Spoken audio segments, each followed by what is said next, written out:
بر صغیر میں جب اسلام آیا تو فقہ حنفی آیا ہے. 1000 سال حکومت کس نے کی ہے؟ احناف نے کی ہے. انگریزوں کے خلاف کون کھڑے ہوئے؟ احناف کھڑے ہوئے. ترکی کی خلافت عثمانیہ 800 سال کس کی تھی؟ احناف کی تھی. اگر تم حنفیوں کو غلط کہنا شروع کر دو گے تو گورا بولے گا تو 1000 سال تو تم غلط لوگوں کے کنٹرول میں رہے ہو, تو تم اب کیا صحیح کرو گے ہیں؟ تمہارا اسلام غلط لوگوں کے ہاتھ میں رہا ہے, مشرک اور گمراہ لوگوں کے ہاتھ میں رہا ہے.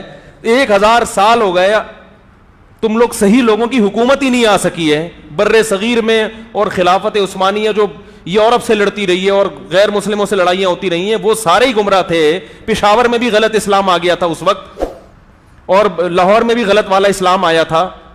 شروع سے اسلام ہی غلط آیا, تو فقہ حنفی آیا نا شروع سے, تو یہ سبھی غلط آیا تھا. تو یار اب کیا, تھوڑے قیامت تھوڑی سی دن رہ گئی ہے, اب صحیح کرنے کی کیا ضرورت ہے؟ ہم یہ کہتے ہیں کہ اسلام جب آیا تو اس وقت سے اب تک صحیح اسلام ہی چلتا آ رہا ہے. جہاں غلطیاں ہوئی ہیں علماء اس غلطیوں پہ تنبیہ کرتے رہے ہیں اور اس غلط کو صحیح کرنے کی کوشش کرتے رہے ہیں. پھر بھی کچھ غلط رہا اور کچھ صحیح ہو گیا. لیکن پورے سیٹ اپ ہی کو غلط قرار دینا, پورے فقہ کو غلط قرار دے دینا, یہ بات پھر 4 بیوقوف تو آپ کے ساتھ اکٹھے ہو جائیں گے.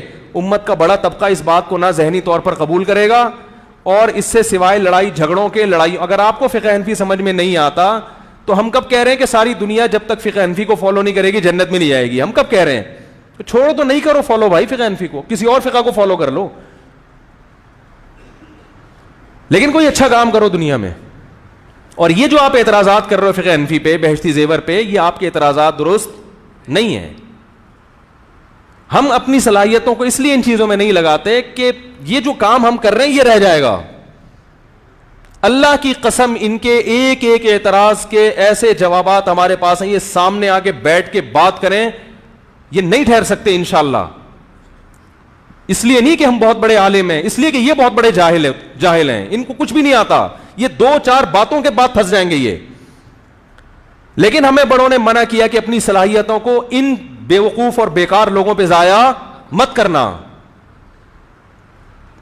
اور ان کی ترقی دیکھ کے گھبرانا بھی نہیں. ہر دور میں کچھ بیوقوفوں کا ایک مجمع اکٹھا ہو جاتا ہے, یوٹیوب پہ بھی ہو جاتا ہے اور مجموعوں میں بھی ہو جاتا ہے.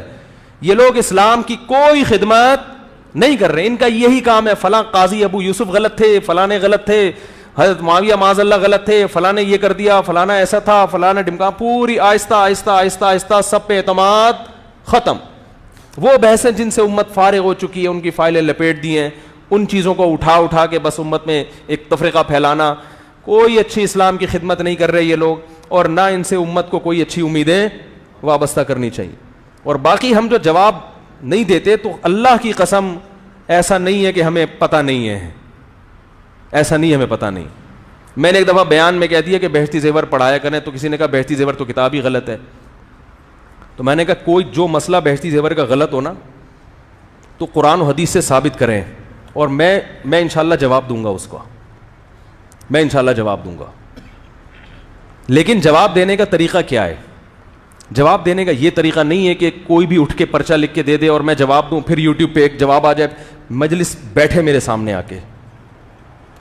آ کے بیٹھے تمیز سے, ٹھیک ہے نا, اور جب میں اس کا جواب دوں تو وہ جو لائیو ریکارڈنگ ہے اس میں بولے کہ مجھ سے بہت بڑی غلطی ہوئی ہے, آئندہ میں اعتراض, کیونکہ جس میں ہمیں خارش نہیں ہے آپ کو تو باقاعدہ کیا ہے, تو اس کا تو ابھی یہاں کھجلی ہوتی ہے, تھوڑی یہاں شروع ہو جائے گی, تمہیں یہاں ہو جائے گی, پھر یہاں ہو جائے گی, تو سارا دن بیٹھ کے ہم تمہاری یہاں سے کھجلی ہی دور کرتے رہیں.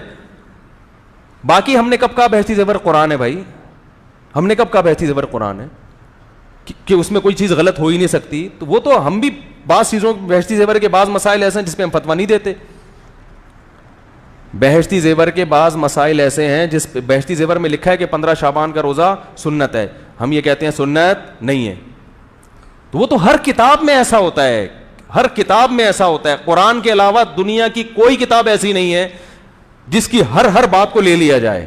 تو بہشتی زیور بھی فقہ کی ایک کتاب ہے, اس میں بھی بعض چیزیں ایسی ہیں جو ہماری رائے کے حساب سے درست نہیں ہے. درست نہیں ہونے کا مطلب یہ ہے کہ وہ ان کی رائے تھی کہ یہ حدیث صحیح ہے 15 شعبان والی, ہماری رائے کہ وہ حدیث صحیح نہیں ہے. تو اس میں کون سی قیامت آ گئی؟ اب اس کا یہ مطلب کہ کتاب ہی بند کر دو، ایسے تو پھر ساری دنیا کی ساری کتابیں سمندر میں پھینک دو. عالم کی ذمہ داری ہوتی ہے بھائی یہ کتاب ہے اچھی ہے اس کو پڑھ لو, ٹھیک ہے نا, کوئی بات سمجھ میں نہ آئے تو پوچھ لو, ختم ہو گئی بات. اور طنزیہ لہجے میں نہ پوچھو, آپ پوچھ لو حضرت یہ بات ہے کیا واقعی اسی پہ فتویٰ بھی ہے یا نہیں ہے. تو جامعۃ الرشید نے تسہیل بہشتی زیور ایک لکھی ہے, اس میں حاشیہ بھی چڑھا دیا اس کے اوپر.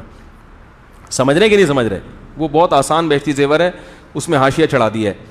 تو اس میں کہیں ایسی روایت آئی ہے تو اس کی ذوف کی طرف اشارہ بھی کر دیا ہے, تو وہ لے لیں.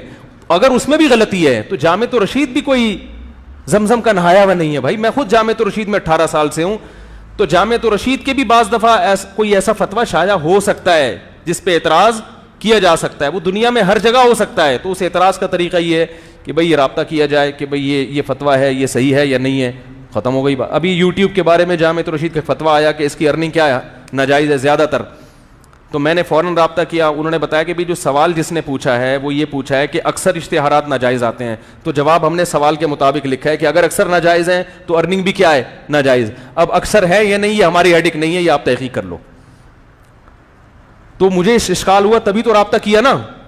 اگر ہم اندھے مقلد ہوتے, ہم کہتے کہ بس جامعۃ الرشید نے چونکہ لکھ دیا تو بس وہ کبھی بھی غلط. یہ ہمارا یہ نظریہ امام ابو حنیفہ کے بارے میں نہیں ہے میرے بھائی, تو جامعۃ الرشید کے بارے میں, بہشتی زیور کے بارے میں کہاں سے ہوگا؟ کیا خیال ہے؟ ہمارا امام ابو حنیفہ کے بارے میں یہ نظریہ نہیں ہے کہ ان کی زبان سے نکلی ہوئی ہر بات پتھر پہ کیا ہے, لکیر ہے. قرآن و سنت کے خلاف اگر کوئی بات ثابت ہو جائے کہ امام حنیفہ کا یہ قول واقعی قرآن و سنت کے خلاف ہے, اللہ کی قسم اس کو 100 دفعہ دیوار پہ ماریں گے. اور اس قرآن و سنت کے ہوتے ہوئے اگر کوئی پھر بھی امام ابو حنیفہ کو فالو کر رہا ہے اور اس کو برحق سمجھتا ہے, ہمارا یہ فتویٰ ہے کہ اسی وقت دائرہ اسلام سے خارج ہو جائے گا, کیونکہ اس نے امام ابو حنیفہ کی حیثیت قرآن و حدیث سے بڑھا دی. لیکن اگلی بات یہ ہے کہ قرآن و حدیث کے خلاف ہے یا نہیں, اس میں آپ کی رائے کا اعتبار نہیں ہوگا. آپ کو لگ رہا ہے اپنی کم عقلی کی وجہ سے, اس میں کوئی پکوڑے بیچنے والے کی رائے کا اعتبار, انجینئر, پروفیسر اور سائنسدانوں کی رائے کا اعتبار نہیں ہوگا, مجتہد کی رائے کا اعتبار ہوگا. بہت مشکل ہے سمجھانا. ہر آدمی اٹھ کے کہہ رہا ہے میری رائے میں یہ مانی قول. آپ کو ایک حدیث نظر آ رہی ہے, آپ علوم حدیث سے واقف ہیں, ہر چیز میں تقلید. فلاں محدث نے حدیث کو صحیح کہہ دیا, صحیح. فلاں نے کہہ دیا یہ راوی مدلس ہے, فوراً تدلیس کی بیس پر کیا لگا دیا فتویٰ آپ نے, ضعیف.